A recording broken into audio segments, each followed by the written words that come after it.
अब देखो, एक पत्नी ये है जो अपने पति के लिए भागवत सुन रही है, सुनवा रही है, और एक पत्नी अब वो है जो हनीमून बहाने ले गई और अपने पति को मरवा दिया। ये केवल ये घटना ऐसी नहीं है कि वो लड़की ने अपने पति को मरवा दिया। ये कथा ये बताती है कि देखो उस आदमी की क्या गलती थी, उस मर्द की क्या गलती थी। उसने तो बेचारे अपनी पत्नी ने जो कहा कि वहां चलना है तो उसने मना नहीं किया, चलो तुम्हें घुमा के, उसने ही प्लान बनाया कि अपने को वहां घूमने चलना है। और सोचो कि वो महिला जिसने पति को मारने का प्लान बनाया वो विवाह के पहले वहां जा चुकी थी और पूरा घूम के आ चुकी थी, देख के कि कहां कहां कैसे खड़ा करके कैसे धक्के मारना, कैसे मतलब मारने की पूरी प्लानिंग कर चुकी थी। और शादी के बाद अपने पति को ले गई। राजा नाम था उसके पति का, राजी नाम है, राजा रघुवंशी। ले गई और वो देखो अब उस पति की क्या गलती थी बेचारे की। पति ने तो भरोसा किया ना भाई, कौन पत्नी अपने पति को, कौन सोच सकता है कि पत्नी मरवा देगी हमें। यदि ये विश्वास समाप्त हो जाए तो पूरी प्रकृति हिल जाएगी। यदि ये विश्वास समाप्त हो जाए तो ये पृथ्वी में भूचाल आ जाएगा। अरे दूसरा कोई मार के चला जाए तो आश्चर्य नहीं, दुश्मन मारे, आतंकवादी मारे तो आश्चर्य नहीं। वो तो मारने ही आए हैं। अभी आतंकवादी आए और जात पूछ के हिंदू हो के नहीं मार के चले गए, उनसे तो उम्मीद क्या कर सकते थे भाई, वो तो मारने ही आए थे, वो तो आतंकी थे। पर तुम तो अर्धांगिनी थी, साथ जीने मरने की कसम खाई और आपने शादी के महीने भर के भीतर अपने पति को आपने मौत के घाट उतार दिया, केवल इसलिए कि आपको कोई दूसरा लड़का पसंद है। तो जब पसंद ही था तो विवाह उसी से करती, फिर इसे बीच में बर्बाद करने की क्या जरूरत थी। उसकी तो जिंदगी खत्म, बेचारे को मार ही दिया। उसके माँ बाप के साथ क्या गुजर रही होगी, उस आदमी की क्या गलती थी। क्या विश्वास करना इतना बुरा है? फिर कौन किस पर भरोसा करेगा।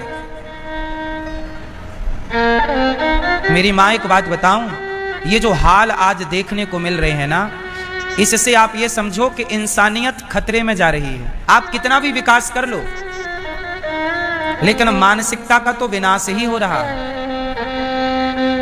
हाँ या ना।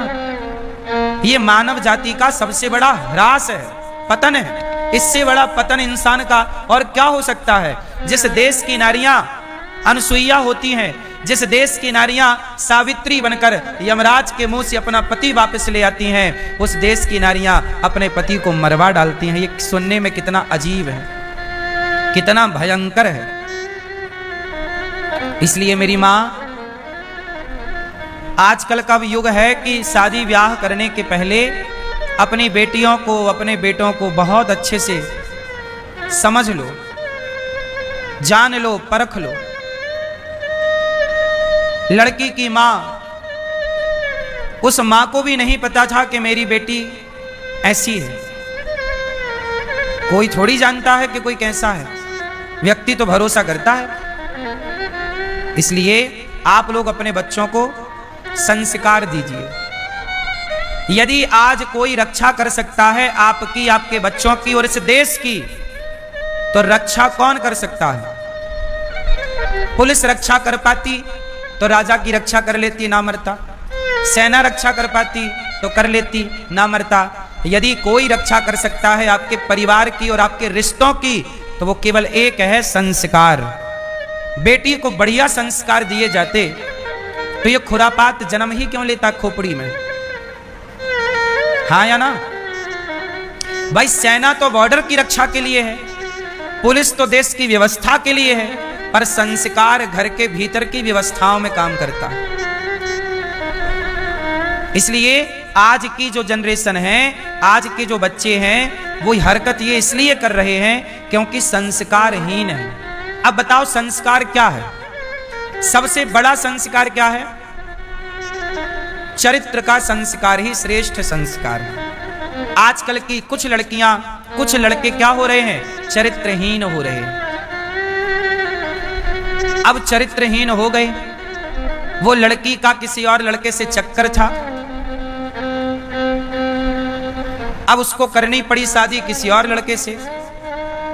तो कहावत कहते ना, दिल लगा गदही से तो परी किस काम की। जबकि वो लड़का देखने में कितना सुंदर था जिसको मार दिया, और वो जिसके संग उसका चक्कर था वो कितना घटिया दिख रहा है।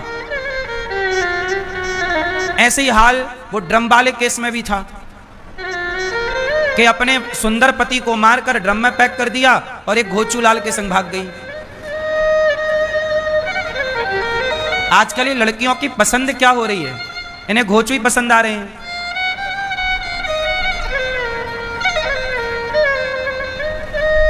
हाँ या ना? कमी किसकी है बताओ? थोड़ा संस्कार होता चरित्र का कि नहीं, मुझे विवाह के पहले किसी लड़के के साथ नहीं रहना। एक लड़की आई मेरे पास अभी 2 दिन पहले, प्रश्नोत्तरी में भी पूछा उसने। वो लड़की बोली, गुरुजी मैं एक लड़के के साथ रहती थी, उसने बोला मैं शादी करूंगा, तो मैं उसके संग रिलेशन में चली गई और अब वो कह रहा मैं शादी नहीं करूंगा।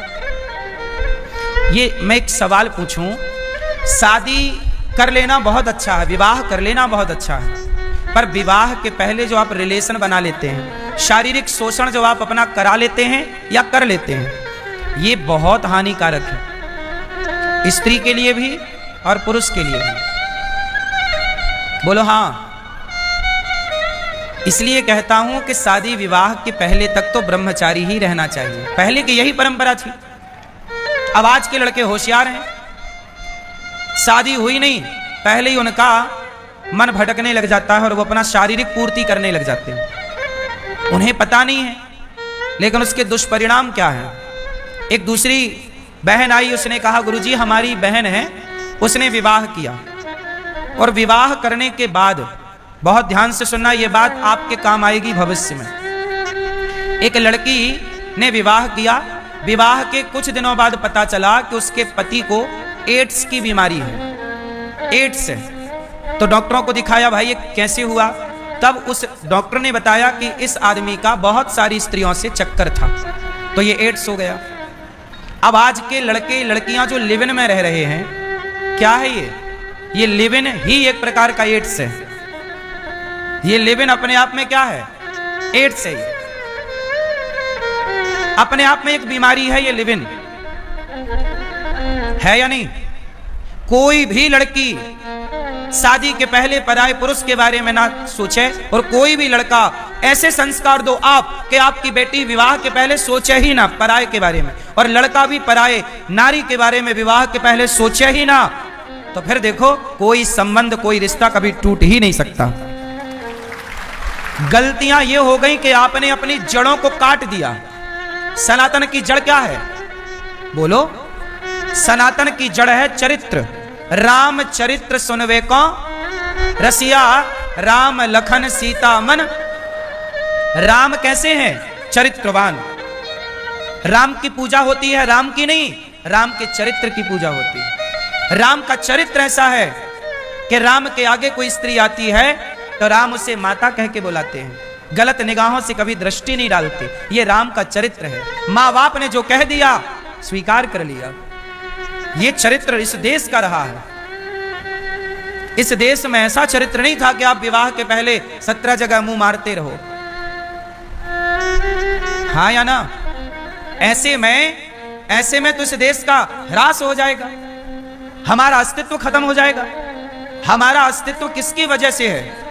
हम सनातनियों का अस्तित्व ही संस्कारों की वजह से। हम दुनिया में आज खड़े हैं तो टेक्नोलॉजी के बल पर नहीं, केवल अपने संस्कारों और अपने विचारों के बल पर। ऐसा विचार जिस विचार को दुनिया फॉलो करती है, वसुधैव कुटुंबकम, इस विचार को दुनिया फॉलो करती है। वसुधैव, बोलो वसुधैव कुटुंबकम, मतलब पूरा विश्व हमारा परिवार है।